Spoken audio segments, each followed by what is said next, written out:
very warm welcome to the Question Hour show from the Parliament House complex, the show where we bring you important unstarred questions asked by the members of the upper house during the first half of the ongoing budget session of Parliament and the response given by the government in written format. I'm Kriti Mishra and joining me is my colleague Rajat.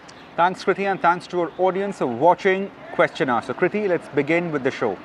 And the first question in this edition is from member Kirodi Lal Meena, and this question pertains to the Ministry of Mines. And Mr. Meena has asked about the role of the central government in development of mines in the country.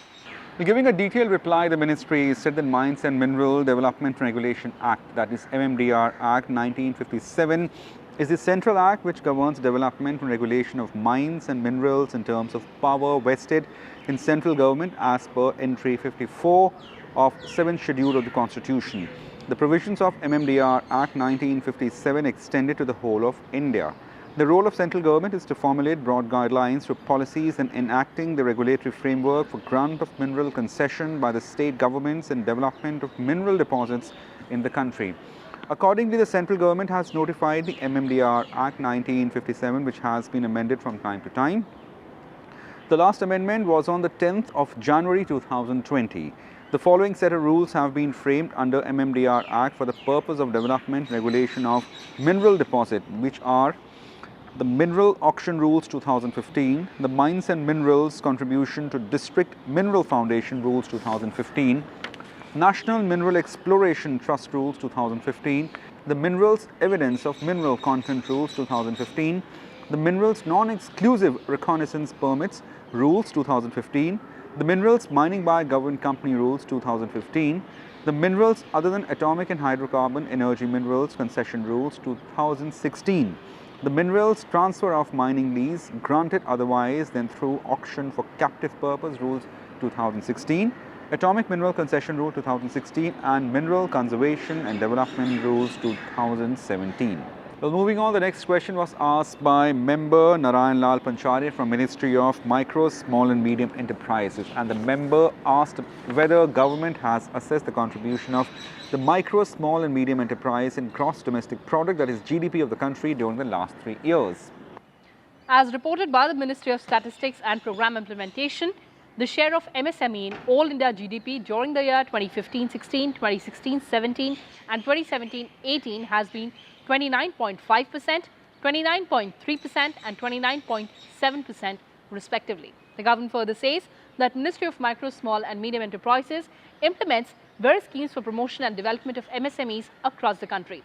Now these include Prime Minister's Employment Generation Program, Micro and Small Enterprises Cluster Development Program, Scheme for Promotion of MSMEs in North-Eastern Region and Sikkim, Tool Rooms and Technology Centers, Mission Solar Charkha, Scheme of Fund for Regeneration of Traditional Industries, Procurement and Marketing Support Scheme, Entrepreneurship Skill Development Scheme, Credit Guarantee Scheme for Micro and Small Enterprises, and also Credit Linked Subsidy Scheme and Technology Upgradation Scheme as well.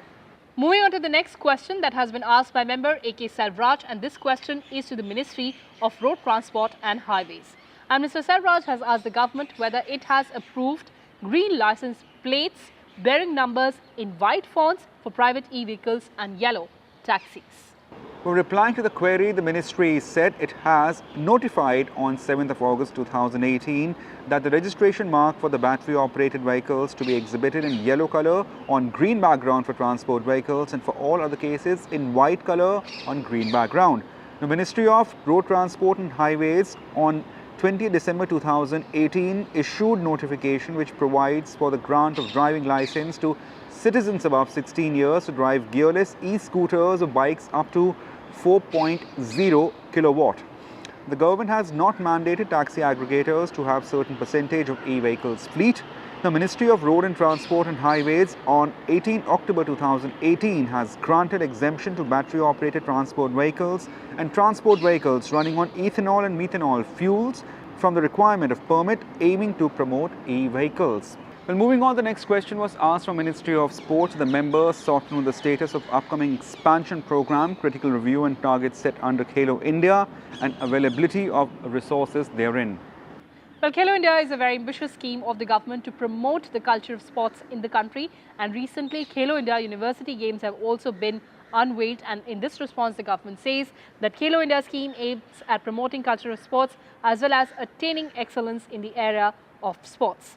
The scheme in its present form was started in October 2017 for a period of 3 years with a financial outlay of 1,428 crore rupees, and so far 1,358 crore rupees have already been spent and 69.78 crore is presently available for the remaining period of third and last year of the scheme. The revised Khelo India scheme beyond the financial year 2019 and 20 is already under preparation. Society for Economic Development and Environmental Management has been appointed third-party assessment of Khelo India scheme. Presently, 2,747 athletes are benefiting under the Khelo India scheme of the government, of which 1,335 are benefiting from residential training facilities. The number of training athletes and supporting events are likely to go up with the proposed revision of the scheme. The government is committed to expand Khelo India scheme and provide all necessary financial support. Let's move on to the last question of this edition of Question Hour, and this one has been asked by member T.G. Venkatesh and pertains to the Ministry of Jal Shakti. And the member has asked whether the attention of the government has been drawn towards the flagship program Jal Jeevan Mission that was announced in the budget of the year 2019 to provide piped drinking water supply to every household in the country, and the details of the scheme. Well, answering in affirmative, the ministry said yes, Government of India has launched Jal Jeevan Mission in August 2019, which aims at providing potable water at service level of 55 litres per capita per day to every household through functional household tap connection by year 2024 with an outlay of 3.60 lakh crore. Now, in the current financial year, an amount of 372.64 crore has been allocated to Andhra Pradesh, out of which 151.73 crore has been released towards first installment as reported as on 28 January 2020. Rupees 74.26 crore has been utilized by the state. Now, after the launch of JJM, which is Jal Jeevan Mission, a conference of ministry in charge of rural water supply of various states was held in New Delhi, followed by 5 regional workshops to discuss the modalities of implementation of mission. Moreover, in consultation with the state governments and stakeholders in water sector, operational guidelines for implementation of the mission has been released on 25th December 2019. A budgetary allocation of 10,000.66 crore has been made for JJM in financial year 2019-20 as on 29th January 2020, an amount of 6,433.61 crore has been released to states and union territories.